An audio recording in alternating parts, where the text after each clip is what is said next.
In Algebra 1, Section 9.2, we're dealing with exponential functions. So these are functions where the x is found in the exponent. So for example, like this equation, the x is not in here, but it's to the 1.035 to the power of x. Now, this x only applies to this number. So I cannot multiply these numbers first and then put it in power of x. This x only applies to this. So according to our operations, if I want to figure this out, I have to do this first and then this. So for example, the function f of x equals 500 1.035 to the power of x models the amount of money in a bank account earning interest. So this is how much money that a bank account will earn with interest. Okay, how much money will there be in 6 years? So it says that earning interest after x years. So this x represents how many years? So I'm going to plug this in for x. So I'm going to f of x equals 500 1.035 to the power of 6. Now remember, this power only applies to this. So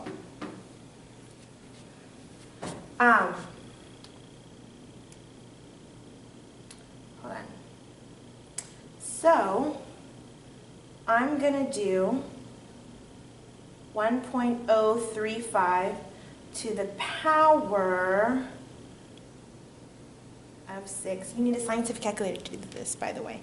So if you still haven't got one, go get one. So this means it's 500. Okay, so I did 1.035 to the power of 6. So it's 500, and this ends up being 1.22925. Okay, the more decimals, the more accurate I use. And I'm going to multiply this answer then with 500. So 614. Since we're dealing with money, I'm going to do 2 decimal places, 63. So that means that in 6 years, if I don't do anything with the bank, if I don't add or subtract money, I will end up with $614.63. Okay? Which doesn't seem like a lot, but let's say this is how much they initially put in. So let's say if you put like $20,000 in, it'll grow a lot more in 6 years. It's just how much you put in is how much you get out of it. So go ahead and write this down. I have one more board to go over. So pause it, write it down, do what you need to do. Not only do you have to solve it, but you also have to graph it. I know how much you guys love graphing. So before I set up the graph, okay, I'm going to do some work. Okay, so this is my negative y equals negative 1,4 to. Now remember, you want to do the power first and then multiply. So I end up with negative 1/4, 2 times 2 to the power of negative 1. So I'm going to do 2 to the power of negative 1, which gives me negative 1/4 times 0.5, which is 0.25 negative, which gives me negative 1.125. Okay, this one is negative 14220, which was negative 1/4 times 1, because anything to the power of 0 is 1. So then my answer is negative 0.25. This one is negative 142 to the 1 equals 0.25 times 2, which is 0.5 negative. And then this is negative 1/4 times 2 to the power of 2, which would be negative 1/4 times 4, which would be negative 1. Right? So this is some weird numbers. So it looks like, the reason why I'm waiting to draw this, because it looks like I'm going to have negatives and positives, so I'm going to have a lot on the bottom. that means I'm going to make this so I have more space in the bottom. And let's make each of these worth 0.25, 0.5, 0.75, 1. These are negatives.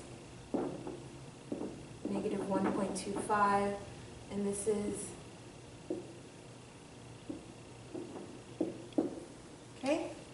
So let's graph. Negative 1, negative 1.25, so just right here. And then 0 down to 0.25, and then 1 to negative 0.25. Oh, sorry, negative 0.5, which is right here.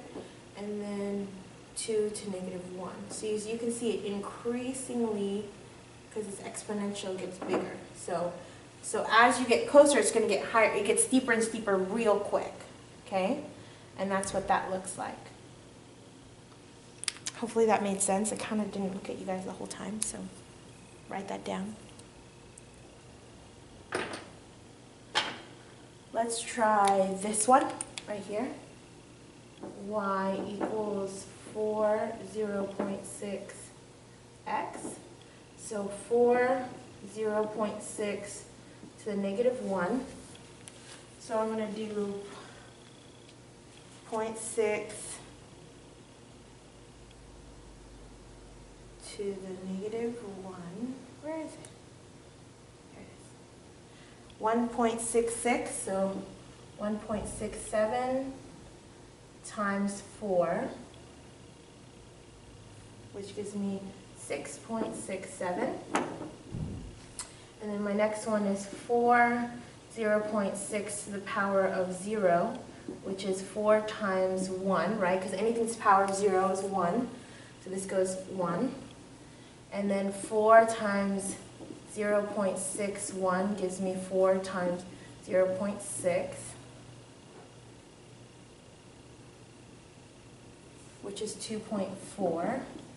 And then the next one is 4 times 0.62, which 0.6 to the power of 2 is 4 times 0.1296, which is 0.52. I'm just going to round this. Right, so we're going from 6 to 1. That's really weird. Sorry, this is not 1, this is 4. I was like, what's happening? So we go from 6.64 to 4 to 2 to 0.52. So this seems to be mainly in the positives. So instead of making it look like that, this graph, I'm going to go like this.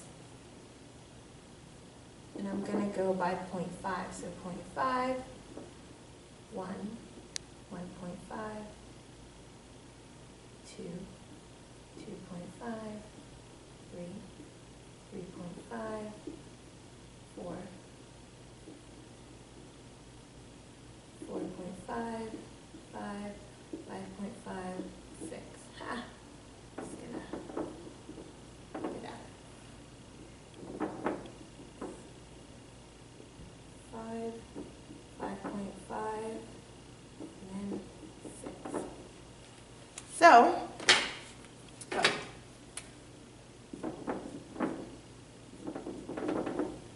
So that means from negative 1, I'm going to do 6 points, so way up here.